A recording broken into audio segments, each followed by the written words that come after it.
Alright, well, Seatbelt on, and let's get this started. hit it. This is Brandon and Jesse with our very first ride home review. Almost wasn't. There will be technical problems. Yes, this is very beta. We're actually not using the camera that we'd planned on using, so the frame might be a little too tight. You might not see us sometimes. Hopefully we can manage. And I might be just a little preoccupied because I'm actually driving the vehicle. So hopefully we don't wreck, because that would be unfortunate on film. Oh yeah.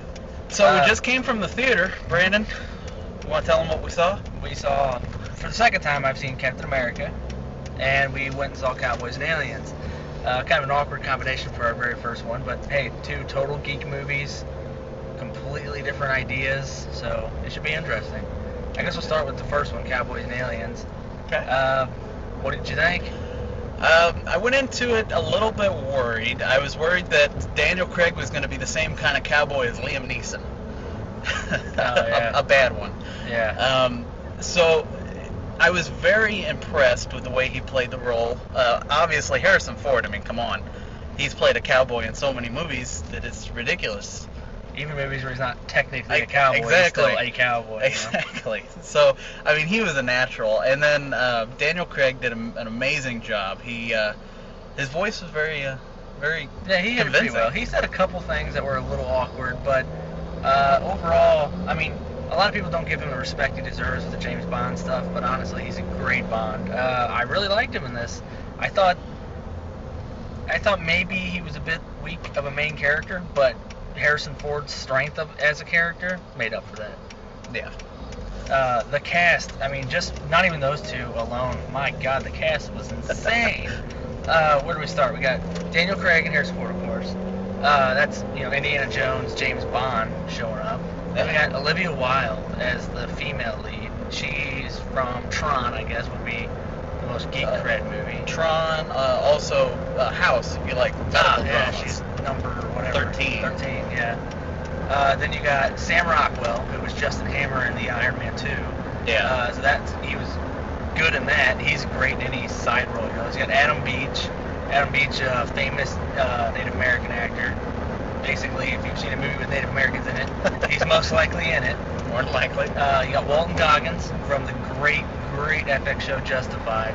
Yes. Not a major role, but what he did, his cameo was fantastic and fun.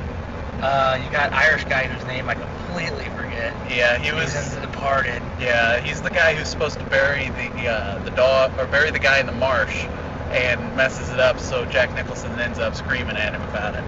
Yeah. Who else have we got? We got how can I forget Clancy Brown, the voice of Sabretooth, and Mr. Krabs and Lex Luthor.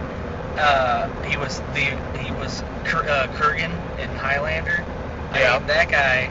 He's huge geek cred. Hi, I'm Candy. But of course you are. Everything he does is great. Anything that gives Adam Beach and Clancy Brown work, I'm excited. On top of that, Paul Dano from There Will Be Blood. A couple other things he did here and there. Fanboys. He's in it as Harrison Ford's son, which, he plays Harrison Good Weasel. Harrison Ford's about 70. So, I believe he's 69.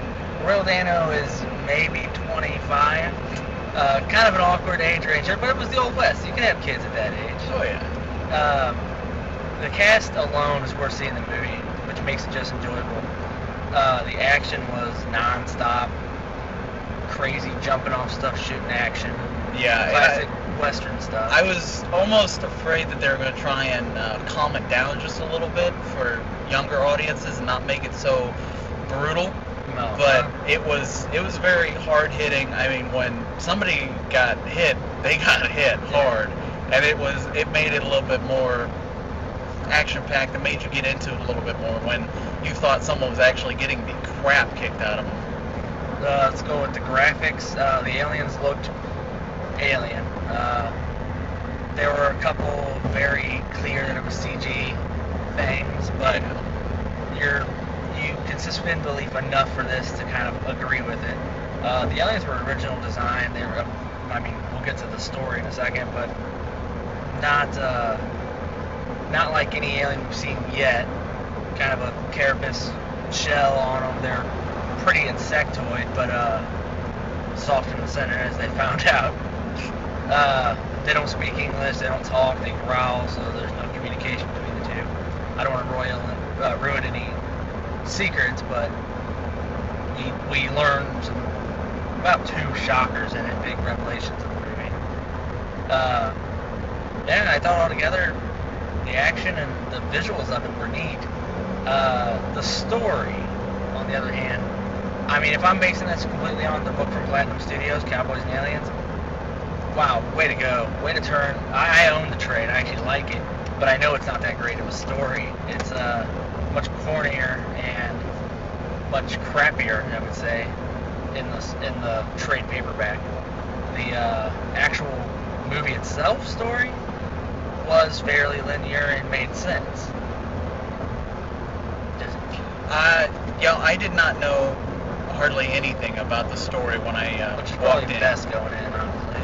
I looked up a little bit, I got some panels and read them, different kind of stuff, but I didn't really read the story. I just wanted some background. The story, to me, a lot of it was explained, a little bit was left up to your imagination or just, having to guess. Yeah.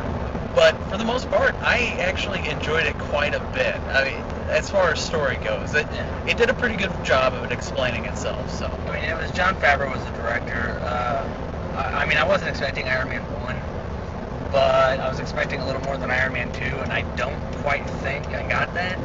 The movie wasn't crap by any means. It was above 50%, but if Iron Man 1 is considered 100%, Iron Man 2 is considered 70%, this movie hits around 60 to 65%, I'd say. So overall, pretty good movie. Definitely worth a go see. It's fun, and we don't want it to lose to the Smurfs. I mean, that looks atrocious. Please, no. I mean, if you listen to the podcast, you know you don't put George Lopez in something. And make him say, "I'm walking here." Yeah, I'm walking here.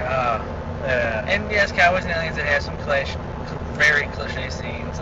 We see a lot of "Let me tell you my last words as you die in my hands," which you see all the time. It happens two and a half times, I'd say. Things like that. Very cliche cowboy stuff. But as far as the Western feel, they did it. And, I mean, if that movie wasn't aliens attacking and those were just the people in the Western town, honestly, I think it would have been just as good. It was very well done. So, overall, what do you give the score? Let's say 1 to 10. 1 to 10. I would have to say a strong 7.5 to an 8. All right, I'll give it a 6. I'm a little more critical than you are, but I'm also a little more burned out on cliches. I watch a lot of movies, and those, and my biggest issue, we actually talked about this earlier, biggest issue was every single problem that arose during the storyline was solved in one scene at the end, and it was, everyone had a happy ending. I mean, sure, there were some main characters that died, yes, but every character had this happy ending that made everything better. It's like, oh, well, this guy was a bad guy, and this guy was a bad guy, and this was a group of murderous thieves. And then, in the end, it's like, oh, the murderous thieves are all our friends, they're going to hang out at the bar and drink together. And look, husband and wife are back together, and the bad guy now sees the error of his ways, so he's going to be a good guy now. And Harrison Ford, which at the beginning of the movie was pegged as a villain, I'd say. I mean, he was definitely shown as a bad man. Cattle baron. Yeah. By the end of it, he was smiling, walking across the town. People were saying howdy, and he was just as happy as can be, and just walked up to the sheriff and was like, "Howdy, sheriff, that's my boy over there." And it was kind of a awkward transition that characters would change so much. I mean, this is a huge event in their lives, but to change that much, I don't know. Yeah. That's why I give it a 6. I give it a 6 because I'll watch it again. I'll watch it if it's on TV. Will I buy the movie? I don't know. Was it worthy of Harrison Ford?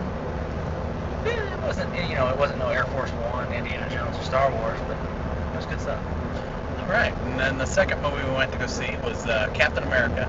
Brandon, Brandon watched it once, and then I decided I wanted to go see it today, so we went ahead and hit a double feature there. Which I was fine with that, because if anyone read my review from the week it came out, my rantings on how much I loved it were ridiculous. It was a fantastic movie.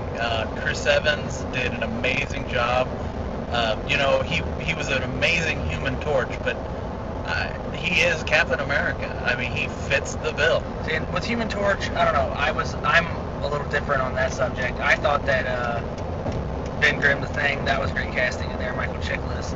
Human Torch, a little too old, and I mean, I get the smart-ass aspect of it to kind of do the hothead thing, but Chris Evans always is.